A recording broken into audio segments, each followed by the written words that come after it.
स्वागत है आप सभी का। मैं हूं आप सबके साथ ऋषिका और आप देख रहे हैं मेरे साथ खबर दोपहर। बुलेटिन की शुरुआत करेंगे दिल्ली की खबर के साथ। दिल्ली के शास्त्री नगर में एक इमारत भर भरा कर गिर गई है। बता दें कि अचानक इमारत गिरने से पूरे इलाके में हड़कंप मच गया है।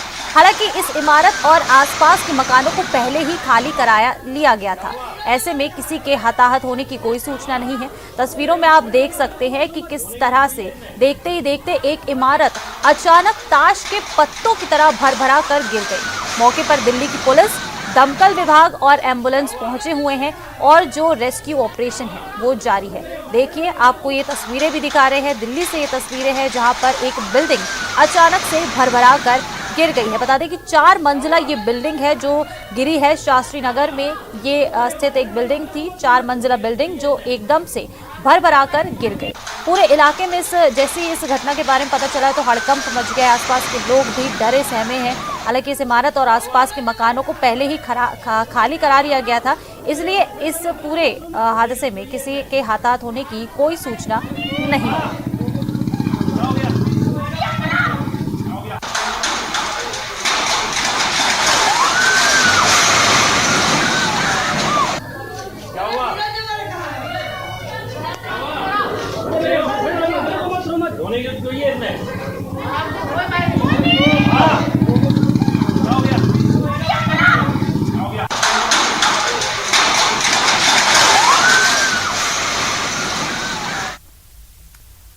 और देखिए, गुजरात विधानसभा चुनाव में आज दूसरे और आखिरी चरण के लिए मतदान जारी है। प्रदेश के 14 जिलों की 93 विधानसभा सीटों पर सुबह 8 बजे से वोटिंग हो रही है।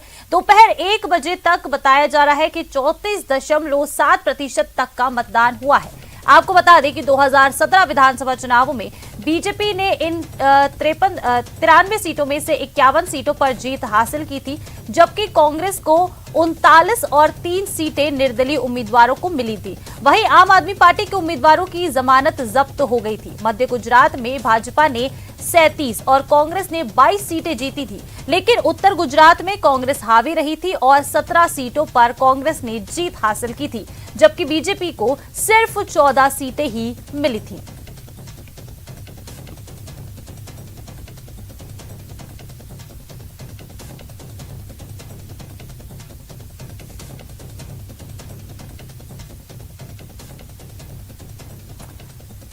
और देखिए, प्रधानमंत्री नरेंद्र मोदी ने भी गुजरात विधानसभा चुनावों के लिए अपने मत का अधिकार किया है। अपना मतदान करने पीएम मोदी यहां पहुंचे थे। आज अहमदाबाद के उन्होंने यहां पर अपना वोट डाला है, वोट कास्ट किया। और इसके साथ ही गृह मंत्री अमित शाह ने भी अपना वोट कास्ट किया है, अपने मतों का अधिकार करते हुए। एक जागरूक नागरिक की तरह दोनों ही मंत्रियों ने अपने अपने वोट कास्ट किए हैं। और देखिए, तस्वीरों में आप ये भी देख सकते हैं कि पीएम मोदी की मां हीराबेन ने भी गांधीनगर में वोट डाला है। इस दौरान उनके साथ उनके बेटे और पीएम मोदी के भाई पंकज मोदी भी मौजूद रहे थे। बता दें कि हीराबेन की उम्र करीब 100 साल के पास है। तस्वीरों में आप देख सकते हैं कि इतनी उम्र में भी वो अपने वोट को डालने गई हैं, अपना वोट कास्ट करने गई हैं। एक जागरूक नागरिक होते हुए उन्होंने अपना वोट कास्ट किया है। और अब आपको 2 तस्वीरें दिखा रहे हैं आपकी टीवी स्क्रीन पर। पहली तस्वीर में आप देख सकते हैं पीएम नरेंद्र मोदी अपना वोट कास्ट करने के लिए वोटिंग सेंटर पहुंचे हैं, मतदान केंद्र वहां पहुंचे। और दूसरी तस्वीर में केंद्रीय गृह मंत्री अमित शाह भी, जो अपना वोट कास्ट करने के लिए पहुंचे थे। और पीएम मोदी को आप देख सकते हैं कि किस तरह से वो एक आम नागरिक की तरह ही लाइन में लगकर वोट कास्ट करने के लिए पहुंचे थे। और अब ये 6 और तस्वीरें आपको आपकी टीवी स्क्रीन पर दिखा रहे हैं। पहली तस्वीर में पीएम मोदी है अपना वोट कास्ट करते हुए, दूसरी तस्वीर में अमित शाह है और तीसरी तस्वीर जो है वो है सीएम भूपेंद्र पटेल की। गुजरात के सीएम भूपेंद्र पटेल भी वोट कास्ट करने पहुंचे। इसके साथ ही आनंदीबेन पटेल भी वोट कास्ट करने पहुंची। विजय कुमार सक्सेना भी अपना वोट कास्ट करने पहुंचे और हार्दिक पटेल भी वोट कास्ट करने पहुंचे। इन 6 तस्वीरों में आप देख सकते हैं कि सभी बड़े नाम जो है वो गुजरात विधानसभा चुनावों में अपना मतों का अधिकार करने के लिए पहुंचे हैं। और अब ये 5 तस्वीरें और आपकी टीवी स्क्रीन पर पीएम मोदी ने वोट किया है पहली तस्वीर में। दूसरी तस्वीर में आपको दिखा रहे कि वो राजभवन से निकले इसके लिए वोट के लिए वो पैदल निकले थे अपने उनके जो सिक्योरिटी गार्ड्स उनके साथ वो पैदल निकले। तीसरी तस्वीर में आप वो देख सकते हैं। वहीं चौथी तस्वीर में जब वो वहां पहुंचे तो उन्होंने जनता के अभिवादन को स्वीकार किया। पैदल चलते हुए जा रहे थे पीएम मोदी, तो उन्होंने जनता के अभिवादन को वहां स्वीकार किया और इसके साथ ही वोट के लिए वो लाइन में इंतजार करते हुए भी नजर आए। चौथी तस्वीर में आपको दिखा रहे हैं कि पीएम मोदी अपनी बारी का इंतजार करते हुए, अपने वोट के लिए बारी का इंतजार करते हुए मतदान केंद्र में आम नागरिक की तरह ही लाइन में खड़े हुए नजर आए थे। ये 5 तस्वीरें और अब आपको 4 और तस्वीरें भी दिखा रहे हैं जहां अमित शाह ने वोट किया है। बता दें कि अमित शाह ने वोट किया, परिवार के साथ वो वहां पहुंचे और यहां उन्होंने मतदान किया और पैदल चले हैं। मतदान का जो बूथ था वहां तक अमित शाह पैदल गए थे और मतदान के बाद उन्होंने पूजा अर्चना भी की है। ये 4 तस्वीरें आपको केंद्रीय गृह मंत्री अमित शाह की दिखा रहे हैं।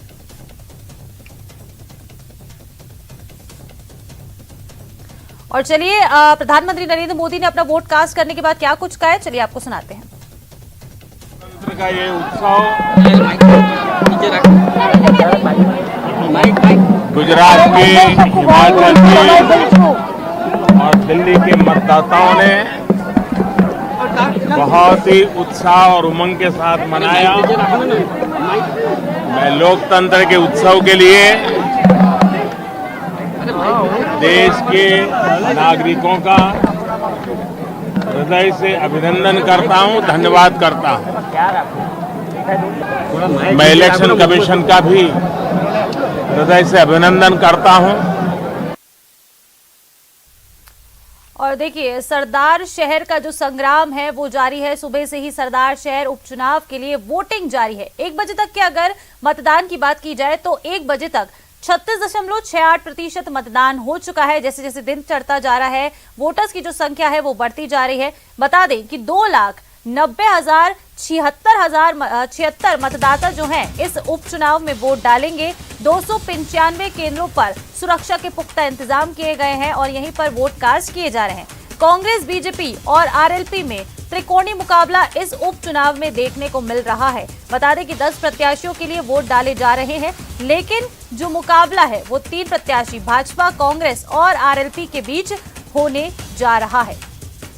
सरदार शहर उपचुनाव के लिए वोटिंग सुबह 8 बजे से जारी है। बता दें कि शाम 5 बजे तक ये वोटिंग जारी रहने वाली है, जिसमें बीजेपी और कांग्रेस के बीच महामुकाबला देखने को मिलेगा। इसके साथ ही इस मुकाबले में जो तीसरी पार्टी है आरएलपी, उसके भी उम्मीदवार खड़े हैं, जिसकी वजह से अब ये जो मुकाबला है ये त्रिकोणीय हो गया है और इसकी रोचकता और बढ़ गई है। बता दें कि बीजेपी से उम्मीदवार अशोक पिंचा और कांग्रेस से उम्मीदवार जो अनिल शर्मा है, उन लोगों ने अपने वोट कास्ट किए हैं। वोट कास्ट करने के बाद वो अपने समर्थकों के साथ जो बूथ है, वोटिंग बूथ, उसके बाहर भी नजर आए और दोनों ही काफी कॉन्फिडेंट नजर आए थे अपनी अपनी जीत को लेकर। दोनों ही अपनी जीत के दावे कर रहे हैं, लेकिन जैसे जैसे वोट होते जाएंगे, वोटर्स वोटिंग सेंटर्स पर आकर वोट करेंगे वोटिंग, और उसके साथ ही धीरे धीरे ही तस्वीर जो होगी वो साफ होती जाएगी कि किसका पलड़ा आखिर इस उपचुनाव में भारी है। दोनों ही पार्टियों के लिए ये उपचुनाव काफी महत्वपूर्ण, क्योंकि अगले साल विधानसभा चुनाव है। ऐसे में इस उपचुनाव को एक सेमीफाइनल्स के तौर पर भी देखा जा रहा है। इसके साथ ये जो मुकाबला है ये उपचुनाव का, ये रोचक हो गया है। इसमें आरएलपी के उम्मीदवार के साथ बीजेपी से अशोक पिंचा, कांग्रेस से अनिल शर्मा और इसके साथ ही बता दें कि आरएलपी से भी लालचंद मून जो हैं वो इस मुकाबले में हैं और इनके बीच ही टक्कर का मुकाबला देखने को मिलने वाला है। सुबह 8 बजे से वोटिंग शुरू हो गई है और अब आप देख सकते हैं तस्वीरों में कि सरदार शहर की जनता जो है उनमें खासा उत्साह नजर आ रहा है। इस पूरे उपचुनाव को लेकर बड़ी संख्या में लोग पहुंच रहे हैं। 2 तस्वीरें हैं अब आपकी टीवी स्क्रीन पर। पहली तस्वीर में कांग्रेस प्रत्याशी हैं अनिल शर्मा, जो विक्ट्री साइन दिखा रहे हैं अपना वोट कास्ट करने के बाद, और जो दूसरी तस्वीर है उसमें अशोक पिंचा है, बीजेपी के उम्मीदवार, वो भी अपना वोट कास्ट करने के बाद अपने समर्थकों के साथ जो बूथ है उसके बाहर नजर आए। दोनों ही नेता काफी कॉन्फिडेंट है अपनी जीत को लेकर। और जो सरदार शहर का संग्राम है उसमें अब ये 5 तस्वीरें, 5 अलग अलग कैमरे एंगल से ये 5 तस्वीरें अब आपके टीवी स्क्रीन पर है। आप देख सकते हैं मतदान केंद्रों पर सुरक्षा के पुख्ता इंतजाम किए गए हैं।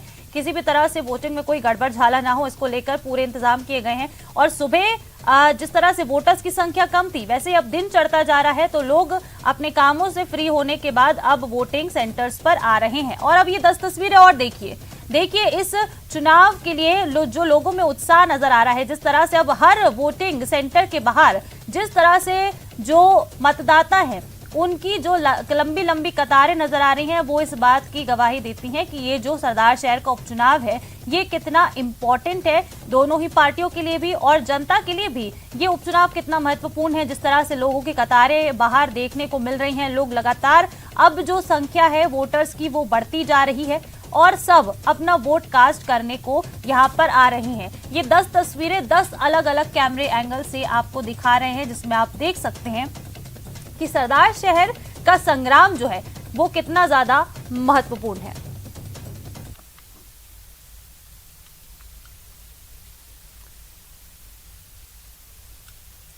और देखिए बीजेपी के राष्ट्रीय पदाधिकारियों की 2 दिवसीय बैठक आज दिल्ली में आयोजित हो रही है। ये बैठक भाजपा राष्ट्रीय अध्यक्ष जेपी नड्डा की अध्यक्षता में आयोजित की गई है। प्रधानमंत्री नरेंद्र मोदी बैठक में मौजूद हैं और मीटिंग को संबोधित करेंगे। बैठक में पार्टी के सभी राष्ट्रीय पदाधिकारी, सभी राज्यों के प्रभारी, सह प्रभारी, विभिन्न मोर्चों के प्रभारी, प्रदेश अध्यक्ष और प्रदेशों के संगठन महामंत्री हिस्सा ले रहे हैं।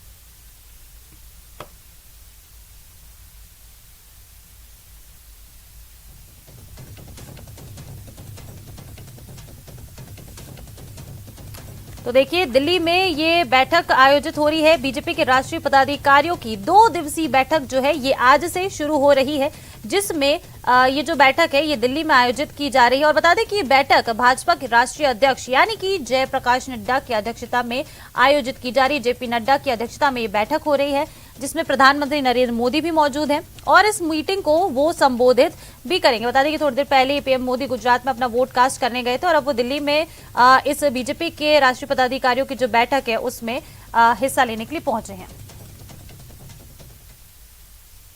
और चलिए अब बात करते हैं भारत जोड़ो यात्रा की। भारत जोड़ो जो यात्रा है वो राजस्थान में एंटर हो चुकी है। भारत जोड़ो यात्रा का आज पहला दिन है राजस्थान में और आज पहले दिन का जो पहला चरण है वो पूरा हो गया है। आज राजस्थान में भारत जोड़ो यात्रा का पहला दिन और पहला चरण पूरा हो चुका है और इसके बाद अब बता दें बोरदा गांव के पास ये यात्रा पहुंची है। अब दोपहर 3:30 बजे यानी कि अब से बस कुछ ही देर बाद एक बार फिर से राहुल गांधी की जो भारत जोड़ो यात्रा है एक बार फिर से शुरू होने वाली है। एक चरण पूरा हो गया है, दूसरा चरण आज का जो है 3:30 बजे से शुरू होगा। आज शाम झालरापाटन भेरूपुरा तिराहे पर एक नुक्कड़ सभा का भी आयोजन किया जाएगा। झालावाड़ खेल संकुल स्टेडियम में रात्रि विश्राम की पूरी सुविधा की गई है, जहां पर जो लोग इस यात्रा में चल रहे हैं वो यहां विश्राम करेंगे। कड़ी सुरक्षा के घेरे में बता दें कि राहुल गांधी की ये जो यात्रा है राजस्थान में प्रवेश कर गई है और राहुल गांधी कड़े सुरक्षा के घेरे में इस यात्रा में चल रहे हैं। बता दें कि राहुल गांधी के साथ CM Ashok Gehlot, PCC chief Govind Singh Dotasra समेत कई कांग्रेस के नेता शामिल हैं। आपकी टीवी स्क्रीन पर अब ये 5 तस्वीरें हैं राजस्थान में भारत जोड़ो यात्रा की जिस तरह से सफल शुरुआत होती दिख रही है। जो कार्यकर्ता है कांग्रेस के उनमें जिस तरह का उत्साह ये यात्रा भर रही है उसकी बानगी 5 तस्वीरें जो आपके टीवी स्क्रीन पर हैं ये कर रही हैं। 5 अलग अलग कैमरे से आपको दिखा रहे हैं किस तरह से इस यात्रा को समर्थन मिल रहा है राजस्थान में। जिस तरह से आगे जो बढ़ती जा रही है यात्रा, राहुल गांधी की यात्रा नेतृत्व में जो चल रही है राहुल गांधी की यात्रा, इसको भरपूर सहयोग मिल रहा है। कार्यकर्ता काफी उत्साह में नजर आ रहे हैं। एक तस्वीर में आप देख सकते हैं कि पूरे जोश के साथ नाचते गाते हुए जो कार्यकर्ता है वो यहाँ पर चल रहे हैं और बड़े से बड़े नेता बिना उम्र का लिहाज करते हुए इस यात्रा में शामिल हो रहे हैं। और देखिए कांग्रेस के पूर्व राष्ट्रीय अध्यक्ष राहुल गांधी द्वारा भारत जोड़ो यात्रा राजस्थान में आने पर पाली के पूर्व सांसद बद्री राम जाखड़ छोटे बच्चों के साथ भांगड़ा करते हुए नजर आए हैं। इस दौरान राजस्थान में राहुल गांधी के आगमन पर पूर्व सांसद बद्री राम जाखड़ सहित कांग्रेसी नेताओं ने भी उनका स्वागत किया। बता दें कि भोपालगढ़ क्षेत्र से सैकड़ों कांग्रेसी कार्यकर्ता भारत जोड़ो यात्रा में शामिल हुए।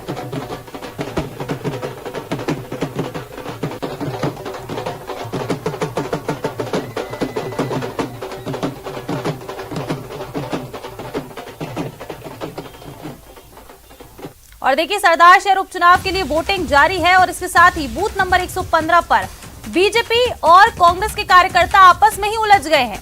दोनों पार्टी के कार्यकर्ताओं को पुलिस ने फिर शांत करवाया। जब पुलिस को इस बारे में सूचना मिली, पुलिस मौके पर पहुंची और वहां पर मौके को पूरा शांत कराया, क्योंकि वोटिंग वहां पर जारी थी इसलिए पूरा जो मामला था वो शांत कराया। 1 बजे तक 37% तक मतदान हुआ है। लेकिन देखिए सरदारशहर उपचुनाव में अब बीजेपी और जो कांग्रेस के कार्यकर्ता है ये आपस में ही उलझ गए। आपको तस्वीर भी आप देख सकते हैं टीवी स्क्रीन पर, बूथ नंबर 115 की ये वो तस्वीर है, ये विजुअल आपको दिखा रहे हैं जहां बीजेपी और कांग्रेस के कार्यकर्ता आमने सामने हो गए। चुनाव था, किसी बात को लेकर कुछ बात हुई होगी जिस वजह से ये जो कार्यकर्ता थे आपस में उलझ गए और फिर पूरे मामले को बढ़ता देख पुलिस ने वहां जाकर जो है मोर्चा संभाला और आला अधिकारी मौके पर पहुंचे और इस पूरे मामले को शांत करवाया गया। दोनों पार्टी के कार्यकर्ताओं को पुलिस ने शांत कराया है। बूथ नंबर 115 में ये पूरा वाकया हुआ जब अब वोटिंग चल रही है। इस बीच ही कुछ कहासुनी को लेकर दो जो कार्यकर्ता है बीजेपी और कांग्रेस के कार्यकर्ता आपस में ही उलझ गए। 1 बजे तक आपको बता दें कि 37% तक मतदान हुआ है और तस्वीरें भी आप देख सकते हैं टीवी स्क्रीन पर। ये वो तस्वीरें हैं बूथ नंबर 115 की जहां बीजेपी और कांग्रेस के कार्यकर्ता आपस में ही उलझ बैठे हैं। इसके बाद पुलिस ने पूरे मामले को शांत कराया। दोनों ही कार्यकर्ताओं को शांत कराना जरूरी था क्योंकि मतदान केंद्र पर अभी भी वोटिंग जारी है। लेकिन उस बीच ही एक ऐसी तस्वीर आ रही है जो आपको टीवी स्क्रीन पर दिखा रहे हैं जहां बीजेपी और कांग्रेस के कार्यकर्ता आपस में उलझ गए। पुलिस के कर्मचारी और बाकी प्रशासनिक कर्मचारी। और चलिए अब बात करते हैं भारत की G20 की अध्यक्षता को लेकर। भारत की G20 की अध्यक्षता और अगले साल सितंबर में G20 शिखर सम्मेलन के भारत की मेजबानी के मद्देनजर आज केंद्र सरकार की तरफ से सर्वदलीय बैठक बुलाई गई है। G20 आयोजन से जुड़ी भावी रणनीतियों पर चर्चा, सभी दलों को जानकारी देने के अलावा विभिन्न दलों से सुझाव भी लिए जाएंगे। संसदीय कार्य मंत्री प्रहलाद जोशी की ओर से करीब 40 पार्टियों के प्रमुखों को बैठक में आमंत्रित किया गया है और बैठक में प्रधानमंत्री नरेंद्र मोदी मौजूद रहेंगे। राष्ट्रपति भवन के RBCC में होने वाली बैठक में विदेश मंत्री S जयशंकर के भी होने की संभावना है। भारत ने महीने 1 दिसंबर को आधिकारिक रूप से G20 की अध्यक्षता को संभाला है और अगला G20 नेताओं का शिखर सम्मेलन 9 और 10 सितंबर 2023 को नई दिल्ली में आयोजित होने वाला है। पश्चिम बंगाल की मुख्यमंत्री ममता बनर्जी आज दिल्ली पहुंचेंगी और सर्वदलीय बैठक में शामिल होंगी। हालांकि बनर्जी ने कहा कि वो बैठक में तृणमूल कांग्रेस अध्यक्ष के रूप में भाग लेंगी, न कि पश्चिम बंगाल के मुख्यमंत्री के रूप में। तमिलनाडु के मुख्यमंत्री M.K. स्टालिन भी इस बैठक में हिस्सा लेंगे।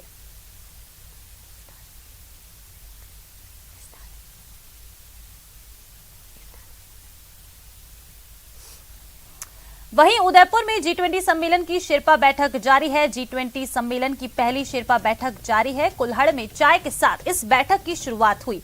दरबार हॉल में चल रही बैठक, भारत सरकार के शेरपा अमिताभ कांत इस बैठक में मौजूद हैं। बता दें बैठक में 29 देशों के शेरपा भी मौजूद हैं। वहीं 11 अंतर्राष्ट्रीय संगठनों के प्रतिनिधि भी मौजूद हैं। 13 विषय पर 2 दिन तक ये चर्चा जो है वो चलने वाली है।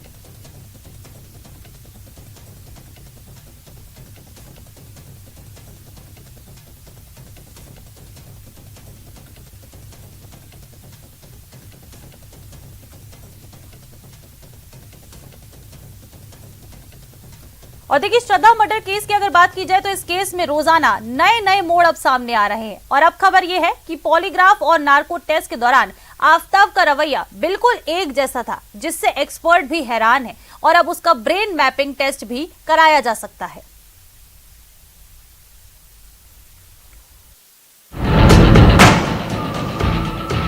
श्रद्धा मर्डर केस का सच उगलवाने के लिए आफताब का पहले पॉलीग्राफ टेस्ट करवाया गया, उसके बाद नार्को और फिर पोस्ट नार्को टेस्ट। इतने टेस्ट से गुजरने के बाद अब आफताब का आचरण सवालों में। दरअसल पॉलीग्राफ और नार्को टेस्ट के दौरान FSL एक्सपर्ट को उसका रवैया एक जैसा मिला और दोनों टेस्ट के दौरान उसने जवाब भी एक जैसे ही दिए, जिससे जांच करने वाली टीम हैरान है। एक्सपर्ट को यह भी लग रहा है कि ये सब आफताब की सोची समझी प्लानिंग का हिस्सा था, क्योंकि उसने ना तो पॉलीग्राफ टेस्ट के लिए मना किया और न ही नार्को टेस्ट के लिए। ऐसे में जल्द ही आफताब का ब्रेन मैपिंग टेस्ट भी कराया जा सकता है।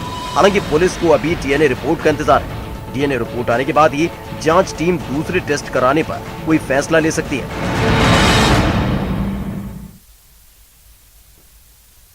और देखिए श्रद्धा मर्डर केस में आरोपी आफताब से जुड़ी एक बड़ी खबर भी सामने आ रही है। सूत्रों के हवाले से एक खबर है कि तिहाड़ जेल में आफताब को पढ़ने के लिए किताबें मुहैया कराई गई हैं। दिल्ली की तिहाड़ जेल में बंद आरोपी आफताब ने जेल प्रशासन से पढ़ने के लिए कुछ किताबें मांगी थी।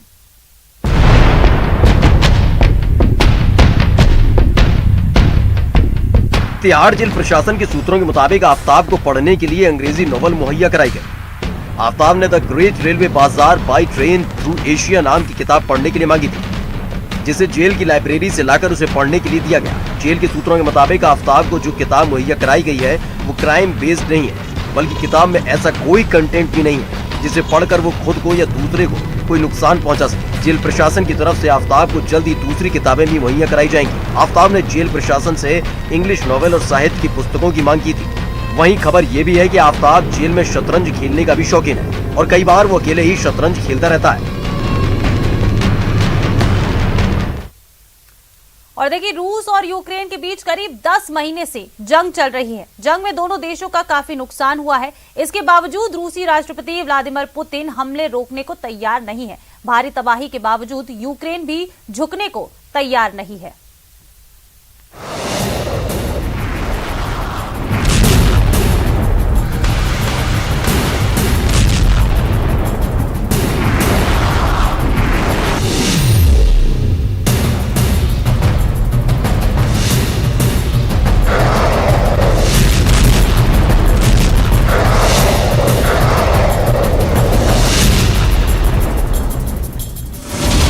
यूरोप को मिली अजीब धमकी।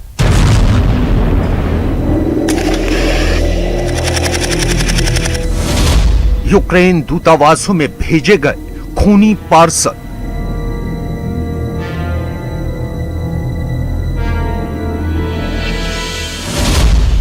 छह यूरोपीय देश, 17 केस।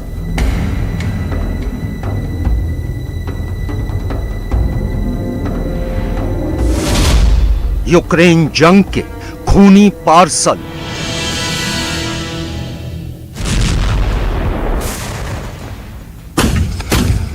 रूस और यूक्रेन के बीच तकरीबन 10 महीने से जंग चल रही है।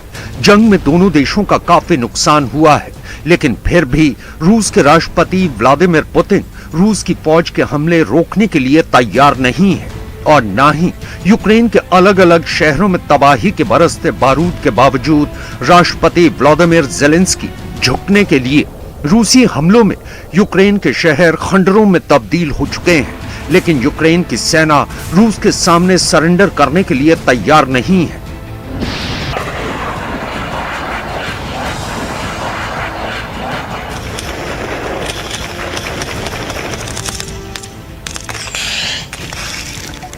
इस बीच यूरोप में एक ऐसी अजीबोगरीब चीज हो रही है जिसे देखकर हर कोई हैरान है। दरअसल यूरोप के अलग अलग देशों में यूक्रेन के दूतावासों में खूनी पार्सल भेजे जा रहे हैं और इससे भी बड़ी हैरानी की बात यह है कि जब इन खूनी पार्सलों को खोला जा रहा है तो इनमें से जानवरों की आंखें और अंग बाहर निकल रहे हैं।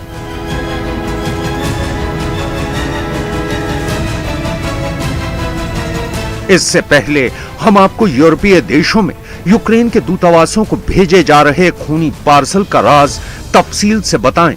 आपको ये बताना जरूरी है कि आखिर वो कौन कौन से देश हैं जहां यूक्रेन के दूतावासों में ये खूनी पार्सल भेजे जा चुके हैं। Hungary, the Netherlands, Poland, Croatia, Italy और चेक रिपब्लिक।